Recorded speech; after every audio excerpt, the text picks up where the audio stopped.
వర్తమానం మధ్యాహ్న వార్తలకు స్వాగతం. వార్తలు చదువుతుంది భాష.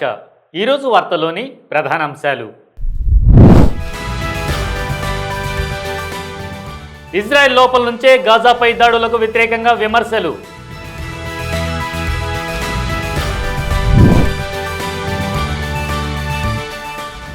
₹1,00,000 లంచం తీసుకుంటూ ఏసీబీకి చిక్కిన అసిస్టెంట్ ఇంజనీర్.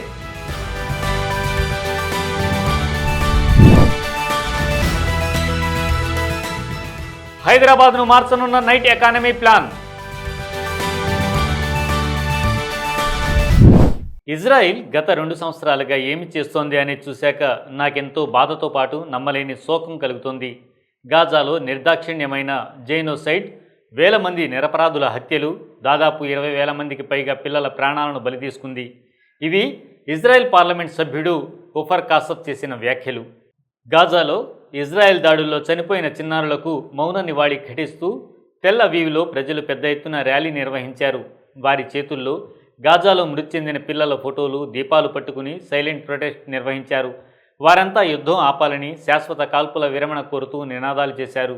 ఇక మరోవైపు హమాస్ చేతిలో గల కొన్ని ఇజ్రాయెల్ పౌర బందీల విడుదల కోసం కూడా ఇజ్రాయెల్ ప్రజలు చాలా కాలంగా నిరసనలు చేపడుతున్నారు. వారు కూడా యుద్ధం ఆపాలని, బందీలను విడిపించాలంటూ నిరంతరం పిలుపు ఇస్తున్నారు. ఇజ్రాయెల్ గాజాపై దాడులు ప్రారంభించి ఇప్పటికే 21 నెలలు గడిచింది. అంతర్జాతీయ మౌన హక్కుల సంస్థలు విమర్శిస్తున్నా ఇజ్రాయెల్ దాడులను ఆపడం లేదు. ఇప్పటి వరకు జరిగిన దాడుల్లో 60,000 మంది మృతి చెందారు. వీరిలో ఎక్కువ మంది మహిళలు, పిల్లలే. ఇప్పుడు ఈ దాడులకు వ్యతిరేకంగా ఇజ్రాయెల్ లోపల నుంచే ప్రజలు స్వరం ఎత్తడం ప్రారంభించారు. తెలంగాణ పంచాయతీరాజ్ శాఖకు చెందిన పెదపల్లి ఉపవిభాగం మరియు జిల్లా పరిధిలో పనిచేస్తున్న అసిస్టెంట్ ఇంజనీర్ పి జగదీష్ బాబు లంచం తీసుకుంటూ ఏసీబీ అధికారులకు పట్టుబడ్డారు. ఈ ఘటన జూలై 12 శనివారం నాడు చోటు చేసుకుంది. కల్వ శ్రీరాంపూర్ మరియు ఓడెల మండలాలకు ఇన్ఛార్జిగా పనిచేస్తున్న జగదీష్ బాబు ఫిర్యాదుదారుడు చేసిన సిమెంట్ కాంక్రీట్ సీసీ రోడ్డు పనులు నమోదు చేసి వాటిని పెదపల్లి ఉపవిభాగ డిప్యూటీ ఎగ్జిక్యూటివ్ ఇంజనీర్కు ఫార్వర్డ్ చేయాలంటే ₹1,00,000 లంచం ఇవ్వాలని కోరాడు. ఈ నేపథ్యంలో ఏసీబీ అధికారులు ముందస్తు పద్ధతిలో ఏర్పాటు చేసి అసిస్టెంట్ ఇంజనీర్ జగదీష్ బాబును ₹90,000 లంచం తీసుకుంటున్న సమయంలో పట్టుకున్నారు. ప్రజలు తమ అధికార పనుల కోసం ఏదైనా ప్రభుత్వ ఉద్యోగి లంచం కోరితే వెంటనే ఫిర్యాదు చేయాలని తెలంగాణ ఏసీబీ విజ్ఞప్తి చేసింది. ఇందుకోసం టోల్ ఫ్రీ నెంబర్ 1064 లేదా వాట్సాప్ నెంబర్ 9444461106 లేదా ఫేస్బుక్ తెలంగాణ ఏసీబీ మరియు ఎక్స్ ద్వారా సంప్రదించవచ్చని అధికారులు తెలిపారు. హైదరాబాద్ నగరాన్ని దేశంలోనే తొలి 24 గంటల ఆర్థిక కేంద్రంగా మారుస్తూ తెలంగాణ ప్రభుత్వం నైట్ ఎకానమీ ప్లాన్ను పరిశీలిస్తుంది. ఈ ప్రణాళిక అమల్లోకి వస్తే IT, health care, retail, entertainment వంటి అనేక రంగాల్లో వృద్ధి జరగనుంది.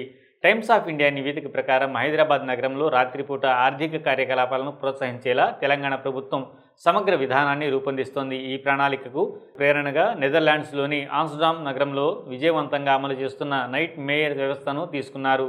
ఈ కొత్త వ్యవస్థలో ప్రధానంగా కింది అంశాలు ఉండనున్నాయి. నైట్ ఎకానమీకు ప్రత్యేక పరిపాలనా బృందం, రాత్రిపూట జరిగే కార్యకలాపాల సమన్వయానికి డిజిటల్ రిజిస్ట్రీ, ప్రత్యేకంగా గుర్తించిన నైట్ ఎకానమీ జోన్లు, రాత్రిపూట వ్యాపారం, టూరిజం, ఉపాధికి ఊపిరి. ఈ ప్రణాళికలో భాగంగా హైదరాబాద్లో కొన్ని ప్రత్యేక జోన్లకు అనుకూలంగా పని సమయాలను సడలించనున్నారు. జూబ్లీ హిల్స్, బంజారా హిల్స్, షాపింగ్ మాల్స్ వంటి రిటైల్ మరియు కమర్షియల్ జోన్లు రాత్రి 2:30 వరకు తెరిచి ఉంచే అవకాశం ఉంది. చార్మినార్, నెక్లెస్ రోడ్, కేపీఆర్ పార్క్ వంటి టూరిజం మరియు రిక్రియేషన్ హబ్లు రాత్రి 1:30 వరకు తెరిచి ఉండేలా అనుమతించనున్నారు. ఈ చర్యలతో రాత్రిపూట పనిచేసే ఉద్యోగులకు సౌలభ్యం, టూరిజానికి ఊతం మరియు స్థానిక వ్యాపారాల వృద్ధి లక్ష్యంగా పెట్టుకున్నారు. 2023లో కూడా తెలంగాణ ప్రభుత్వం షాపులు, కార్యాలయాలను 24 గంటలు నడిపేందుకు ప్రయత్నించింది. కానీ పోలీసు నో అబ్జెక్షన్ సర్టిఫికేట్ తప్పనిసరి కావడం వల్ల ప్రయోజనం కష్టంగా మారింది. ఇప్పుడు ప్రవేశపెట్టిన కొత్త విధానం శాఖల మధ్య సమన్వయంతో ఇలాంటి బ్యూరోక్రటిక్ అడ్డంకులను తొలగించి సాఫీగా అమలయ్యేలా కృషి చేస్తోంది. ఈ వార్తలు ఇంతటితో సమాప్తం. మరిన్ని విశేషాలతో మళ్ళీ మీ ముందుంటాం. అంతవరకు సెలవు. ధన్యవాదాలు.